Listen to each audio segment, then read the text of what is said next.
Começo dizendo que essa frasezinha aqui atrás de mim, onde mostrava o objetivo desse evento hoje, tinha 3 componentes: a questão tributária, a questão administrativa e a questão política. E eles são, presidente, absolutamente indissociáveis, esses três temas. Né? De modo que é muito oportuno que, toda vez que se discuta a questão tributária, se pense que tributação é uma construção social. Ela depende de política, ela depende do ambiente cultural, ela depende do ambiente social de um determinado país, e ela não pode ser construída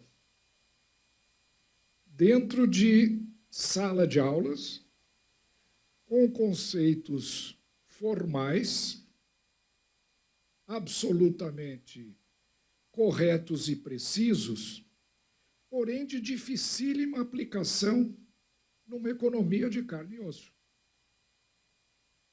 E eu vivi isso, presidente, porque durante muito tempo, ainda continuo, a minha vida foi de professor universitário.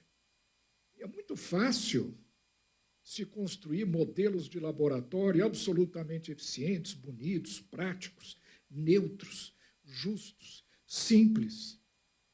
Mas quando se chega para o outro lado do balcão, como eu tive a oportunidade de chegar, nós percebemos que a factibilidade, a viabilidade, a operacionalidade e o custo é uma variável que normalmente nós economistas e, de certa forma, também os advogados tributaristas ignoram. E não pode ser ignorado. Eu vejo, por exemplo, que o meio empresarial brasileiro certamente clama por uma reforma tributária, e nisso há unanimidade, não há quem não peça uma reforma tributária. Há 30 anos se busca fazer uma reforma tributária no país. Agora, quando se pergunta qual é o principal problema, aquele que de fato atinge a todos os empresários, atinge a população, atinge a pessoa física, uma das principais reclamações é complexidade, incerteza, litígio. E esta é uma variável que, em várias das propostas apresentadas, são deixadas de lado, como se fosse um tema menor e que pudesse ser ajustado na medida da implementação desses projetos. Por que eu digo isso? Eu venho acompanhando reforma tributária há 30 anos. Desde 1995, quando foi apresentada, aliás, antes disso, em 92, o presidente Collor convocou uma comissão de especialistas, presidida por nosso colega na Fundação Getúlio Vargas, professor Ariosvaldo de Matos Filho, que convocou um grupo de especialistas da melhor qualidade para apresentarem um projeto de reforma tributária, como, aliás, previsto na Constituição de 88, que, nas suas disposições transitórias, previa, 4 anos depois, a revisão de alguns itens da Constituição. Um deles era a questão tributária, que não tinha ficado, digamos, muito bem ajustada ao que se pensava na época. O presidente Collor convocou a reunião, presidida pelo professor Ariosvaldo Matos Filho, fez um belíssimo relatório. Infelizmente, esse relatório, pelos fatos históricos que todos conhecem, acabou não sendo nem apreciado, não foi enviado ao Legislativo. Mas, desde aquele momento, portanto, desde 1992, se busca uma reforma do sistema. E, em 95, foi feita uma proposta, em 98, outra, e a cada governo, a cada período de 4 anos, um debate é retomado sobre reforma tributária. Eu me lembro disso. Primeiro o relator, o deputado Mussa Demes, depois o deputado Virgílio Guimarães, do PT, depois o deputado Sandro Mabel, e depois o Raul, e assim por diante. A cada 4 anos é um projeto que é apresentado para formular um projeto de reforma tributária. Mas todos eles, presidente, interessante, todos eles com a mesma característica, com o mesmo DNA, com a mesma ênfase, que é simplesmente se fazer a reforma da tributação do consumo. Chamada tributação do consumo, em realidade nem é muito tributação do consumo do ponto de vista estritamente teórico, que seria a unificação do PIS, COFINS, do IPI, do ICMS e do ISS. Essa proposta tem sido reiteradamente apresentada. E nos últimos 4 anos, ela foi encarnada na PEC 45. A PEC 45 é a típica reforma perfeita. Eu, nas minhas salas de aula, quando dou a primeira aula de IVA, eu pego aquele projeto e digo, olha, esse é um projeto perfeito. É um projeto lindo. Ele é neutro, aparentemente simples, ele garante uma boa arrecadação, reduz litígio, mas para que isto aconteça, algumas condições são necessárias. Isso é questão de... São teoremas econômicos que comprovam isso com muita facilidade. Primeiro, a tributação tem que ser universal. Todos os setores da economia, quando digo todos, é todos, para que o sistema seja neutro, todas as atividades econômicas têm que ser tributadas. Primeiro, da mesma maneira, pela mesma alíquota. Além disso, se exige conhecimento perfeito, as condições que os economistas chamam de mercado perfeito ou competição perfeita. Muito bem. Essas coisas são viáveis na prática? Eu não conheço nenhum país no mundo onde todas as atividades são tributadas com a mesma alíquota, exatamente de acordo com os mesmos critérios. Por quê? Porque é um projeto de laboratório. É um projeto que a gente diz, esse é o ideal. Agora, vamos fazer os ajustes para nós chegarmos a alguma coisa viável, prática e, sobretudo, com baixos custos, que, como eu disse, é uma variável que os economistas e o pessoal também da burocracia pública ligado ignora. O setor público é pródigo em fazer legislação. Vou controlar isso, vou controlar aquilo, vou fazer isso. Por exemplo, o caso típico da PEC 45, rebatendo o argumento apresentado pela professora Tatiane de que uma tributação elevada de consumo ela é inerentemente regressiva pelas características desse tributo. É o jeito que ele é feito, todo mundo sabe. IVA não é feito para se conseguir justiça tributária. É um instrumento arrecadatório. Ele existe, ele é bom para arrecadar. Não é para fazer justiça tributária e nem para distribuir renda. Aí a PEC 45 fala, não, mas isso não tem problema nenhum. Todos aqueles abaixo de um determinado nível de renda, nós vamos computar todos os impostos que ele pagou e nós vamos devolver a essas famílias os recursos, os tributos que eles pagaram na compra dos seus bens de consumo. Como se isso fosse simples e fácil. Como se esses dados existissem. Nós vimos no ano passado, o Tribunal de Contas da União mostrou que 7 milhões de indivíduos dos 45 que estavam recebendo o auxílio emergencial, havia fraudes envolvidas, 7 milhões.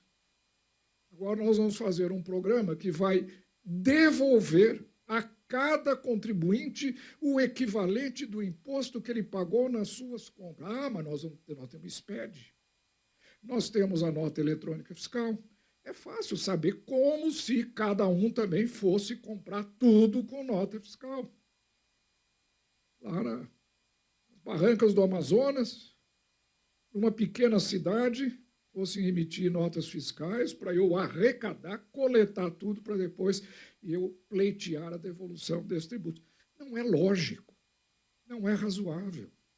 Então, eu queria simplesmente dizer, e essa é a minha observação principal, nós estamos tendo fracassos na reforma tributária, principalmente por conta deste preciosismo teórico que não se ajusta à nossa realidade, e principalmente à realidade de um país como o nosso, que tem uma Constituição de 3 andares. É um caso único no mundo. Existem federações com 2 andares, União e Estados. Nós temos uma Constituição onde os entes federados estão em 3 andares, Estados, municípios e a própria União. Isso dificulta muito a implantação de um imposto tipo IVA. O IVA é um tributo naturalmente complexo, está no DNA dele. É um tributo burocrático. É um tributo que ele foi feito e idealizado para estados de organização unitária. Aí, realmente, ele é mais eficiente. Estados organizados federativamente no mundo inteiro têm dificuldades gigantescas com esse tributo. É Canadá, que é tido como exemplo, não é. O Canadá é uma confusão generalizada e é vendido como o exemplo do sucesso do IVA dual. Eu desafio os senhores a estudarem a experiência do Canadá. Algumas províncias aderiram ao nacional, outras não. Uma delas entrou e depois saiu. E se fala na Índia, que agora acabou de implantar também um IVA nacional. O estado de Caxemira, na Índia, sofreu uma intervenção federal porque se rebelou, não conseguiu arrecadar o que precisava, criou um problema gigantesco e houve uma intervenção naquele estado. Por quê? Por causa dos problemas derivados do uso, que é um engessamento do sistema tributário e político através de um IVA. Então, estados federativos como o Brasil têm muita dificuldade com IVAs. Isso não é razão para nós não utilizarmos. Podemos utilizar, mas não da maneira perfeita, ideal, como se pretende. Por exemplo, submeter o setor agrícola à produção rural e transformar o produtor familiar num contribuinte de um IVA. Só já imaginaram o que isso significa? Transformar um proprietário rural, boa parte da produção rural brasileira é produção familiar, ele vai ter que ser um contribuinte do IVA, atender às exigências do SPED, mandar relatórios da sua contabilidade fiscal, da sua contabilidade empresarial para poder computar débitos, créditos. Não tem sentido. Isso não funciona num país como o Brasil. No entanto, a PEC 45 exigia isso, presidente, que todo mundo seria tributado com a mesma alíquota, 25%. Não, mas isso não significa aumento de carga tributária, porque você se acredita do que você compra e tal. Mas não interessa, quer dizer, o fato é que há um aumento na carga tributária, existe uma curva de demanda e uma curva de oferta, a curva de oferta se desloca, o preço sobe, reduz o preço de mercado, alguém vai pagar por isso. Existe uma diferença entre recolher imposto e a incidência do imposto. É verdade, o imposto recolhido é todo devolvido. Mas a incidência tributária, ela se mede através dos deslocamentos das curvas de oferta e demanda e, consequentemente, do preço final, após a imposição do tributo. Então, vejam, é um sistema, são projetos absolutamente cerebrinos, que não se ajustam à nossa realidade. Eu não estou fazendo aqui com os senhores hoje um debate técnico, eu teria trocentas razões para dizer por que é que eu acho que aquele projeto, tanto a PEC 45 quanto a PEC 110, que é uma costela do PEC 45, seria criticável do ponto de vista técnico. E aí existem vários. Agride o Pacto Federativo, como a professora Tatiane já mostrou. Ele, para atender às reivindicações em termos de tratamentos diferenciados, acabou gerando um projeto, quem for ler a PEC 110, que, aliás, está sendo votada hoje na CCJ do Senado. Agora, às 10 horas da manhã, abriram a sessão e colocaram em pauta para votar o projeto. Aquilo virou uma confusão, uma mixórdia de projetos, de isenções, de casos especiais, pouco coordenados, que é incompreensível. Eu tentei fazer algumas simulações para ver o impacto econômico em vários setores da aplicação da PEC 110. Não dá para saber, porque tudo é remetido à lei complementar, como o professor Tatiane falou. Então, não, saúde e educação vai ter uma alíquota preferencial. Qual é a alíquota? Que estilo de tratamento preferencial?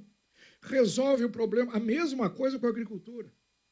Todas as propostas, não, a agricultura vai ter um tratamento especial, etc., diferimentos, suspensões, que ela já usufrui hoje, e corretamente, que no mundo inteiro a agricultura sempre, pela característica inerente dela, tem um tratamento diferenciado. E para atender a tudo isso, a PEC 110 acabou virando um projeto tão complexo quanto o ICMS, que todo mundo critica tanto. Aquilo é um conjunto de ações descoordenadas que não permite a uma pessoa como eu, que eu tenho um modelo econômico onde eu simulo o impacto de determinados projetos em vários setores da economia, eu não consigo fazer isso. O tratamento diferencial da agricultura, qual é a alíquota? Vai funcionar como? Quem está submetido a isso? Qual é a forma operacional desse benefício? Ninguém sabe. A lei complementar resolve.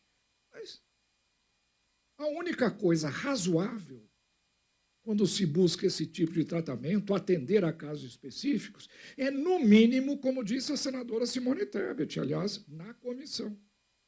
Apresentem o projeto e a lei complementar, e vamos aprovar as duas juntas. Aí sim, dá para você, pelo menos, começar a prever o que vai acontecer. Agora, aprovar o corpo principal, aprovar o texto principal, e aguardar que lei complementar venha a dar os tratamentos especiais devidos à agricultura, transporte, saúde, educação, Zona Franca de Manaus, Simples, tudo isso, dependendo de lei complementar, desculpe, é assinar um cheque em branco. É um salto no escuro. Como é que se aprova o texto principal e depois vai se, através de lei complementar, regulamentar os benefícios? Eles podem ser insatisfatórios, podem nem ser aprovados. Enfim, eu acho que esse é um projeto perigoso. É um projeto que precisa, no mínimo, ser muito mais discutido. Eu tinha várias coisas aqui que eu espero poder discutir na fase de debates, quando a gente pode entrar em pontos mais técnicos. Mas eu quis fazer esse primeiro voo de pássaro, mostrando como a reforma tributária nossa está mal colocada há 30 anos. Uma das coisas que sempre me chamou a atenção é por que se insiste tanto na tributação chamado consumo. E se ignora a tributação de folha. Agora o ministro apresentou a tributação do imposto de renda, que é um projeto, desculpe, eu acompanho a reforma tributária há 30 anos. Eu nunca vi um projeto unanimemente rejeitado ou unanimemente aprovado. Nunca, não existe. Sempre tem gente a favor, gente contra. O único projeto que conseguiu a façanha de ser unanimemente criticado e rejeitado foi o projeto do imposto de renda 2337. Eu nunca vi. Isso é um galardão que os elaboradores desse projeto têm que carregar. Conseguiram um projeto rejeitado por todos, presidente. Todos os setores. Inclusive, eu tenho algumas dúvidas também com relação à tributação de dividendos. Aí pode ser até alvo de um debate aqui, mas a gente pode depois conversar sobre isso.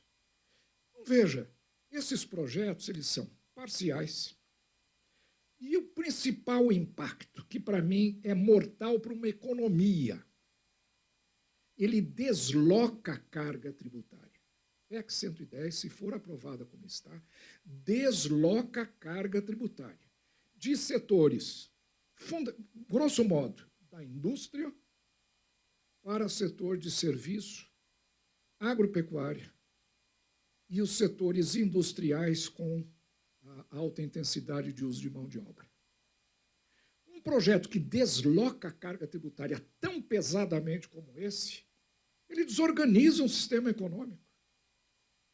Não é à toa que o setor de serviços está em guerra, em polvorosa contra a aprovação da PEC 110. Fazendo manifestações em jornais, fazendo corpo a corpo, etc. Não são tão articulados quanto a CNI já já tem uma linha, uma direção, uma política. O setor de serviços, não. Eles, como são menos organizados, acabam deixando a coisa acontecer. Na hora que vai ser colocado em votação, é que nem carnaval. Reúne todo mundo, cada um com seu pandeiro, e sai todo mundo na rua gritando. E tem conseguido. evitar a reforma tributária há 30 anos. Porque ela chega para ser votada, aí os setores de serviço que se sentem ameaçados por esse deslocamento de carga tributária reagem, o processo reflui, e há 30 anos não temos reforma tributária. O resultado está sendo ruim para todos. Está sendo ruim para todos. A reforma tributária tem que ser uma reforma do sistema tributário. Não pode ser uma reforma que favoreça um setor em detrimento de outro. Há inúmeros cálculos mostrando a brutal elevação de carga tributária nos setores mais intensivos em mão de obra. Caso, tanto a PEC 45, 110 é mais difícil simular. Eu fiz algumas simulações, mas chutando. Vamos supor, se a alíquota for 5, se for 8, se for 7 para a agricultura, se tiver, enfim, crédito presumido ou não. Eu fiz algumas, mas chutando, porque não dá para fazer projeção. Mas se a gente pega, por exemplo, a PEC 45, que é a base desse projeto, com uma alíquota única, uniforme, etc., o que nós vamos perceber é que o deslocamento de carga tributária é brutal contra esses setores. Isso desorganiza o funcionamento do sistema econômico. E é ruim para todos. E eu queria dizer, presidente, antes do senhor ir embora, um minutinho só, porque eu quero lhe parabenizar por uma afirmação que o senhor fez, que a reforma tributária tem que ser feita para todo mundo. Eu vi a sua manifestação dizendo que a CNA se organizava para ver o que é bom para o setor da agricultura. Tem que ver, lógico. Não pode ser alguma coisa ruim para a agropecuária nacional, mas há necessidade de ver o que é bom para o país como um todo. Por isso eu lhe parabenizo. Eu ouvi outro dia uma manifestação do presidente da Fiesp, o Josué, acabou de ser eleito. E ele fez a seguinte declaração: reforma tributária não pode ser só boa para a indústria, tem que ser boa para todo mundo. E é isso. O que está impedindo a reforma tributária no Brasil é cada um olhando para o seu próprio umbigo, para o seu próprio setor e não olhando o conjunto. E aqui eu deixo, para finalizar, meu tempo já está esgotado, uma proposta, presidente. É a primeira vez que eu faço essa proposta, assim, numa confederação, da importância da CNA. Nós precisamos construir um pacto tributário nacional. Não preparado ou pelo setor industrial, ou pelo setor comercial, mas com técnicos, com especialistas independentes. Vamos convocar um grupo, professora Tatiane, professor Heleno Torres, por que não convocar, aí, como foi feito com o professor Hélio Oswaldo Matos Filho em 1992? Se construa um projeto, chamando todo mundo. Chama os articuladores da PEC 45, chama o Bernard Api, chama o Raul, vamos todo mundo sentar na mesa. Mas vamos construir um projeto juntos, através de um pacto. Assim é que se faz reforma tributária no mundo inteiro. Assim é que foi feita a nossa reforma tributária em 1965. O Ministério do Planejamento convocou a nossa instituição, a Fundação Getúlio Vargas, para elaborar um projeto que, posteriormente, foi encaminhada ao Legislativo e foi aprovada. A Espanha está iniciando um processo de reforma tributária. Em abril do ano passado, convocou, se não me engano, 50 dos maiores especialistas independentes. Ele não vem para defender o setor A, setor B, são especialistas independentes, para formularem o projeto. Há 15 dias atrás, foi divulgado o livro branco da reforma tributária espanhola. E aí sim, se discute, abre-se para um debate público. Então, era essa a mensagem que eu quis trazer ao senhor. Primeiro, lhe parabenizar por essa iniciativa, que foi a sua primeira fala aqui. Nós vamos discutir agora uma reforma tributária para o Brasil. E é isso que nós precisamos fazer. Logicamente, sendo bom para o Brasil, vai ser bom para a agricultura. E não pode também se fazer uma reforma tributária boa para o Brasil que mate a agricultura ou que mate o serviço. Então, nós temos que construir um modelo. Esse antagonismo, essa estratégia de confronto que tem presidido a reforma tributária nos últimos 30 anos, que é basicamente a indústria patrocinando um projeto, o mesmo projeto, é sempre aquele, é a mesma ladainha, não consegue ser aprovado. E essa estratégia não está funcionando. Resultado, há 30 anos nós não temos reforma tributária e nós precisamos de uma reforma tributária. Então, eu queria terminar lhe parabenizando pela sua postura, pela sua visão patriótica e que nós precisamos mudar o rumo do debate da discussão tributária. E estou à disposição para entrar em qualquer detalhe técnico dessas coisas que eu disse aqui e agradeço muito a atenção de todos. Muito obrigado. Muito obrigado, professor. Excelente. Eu queria reforçar.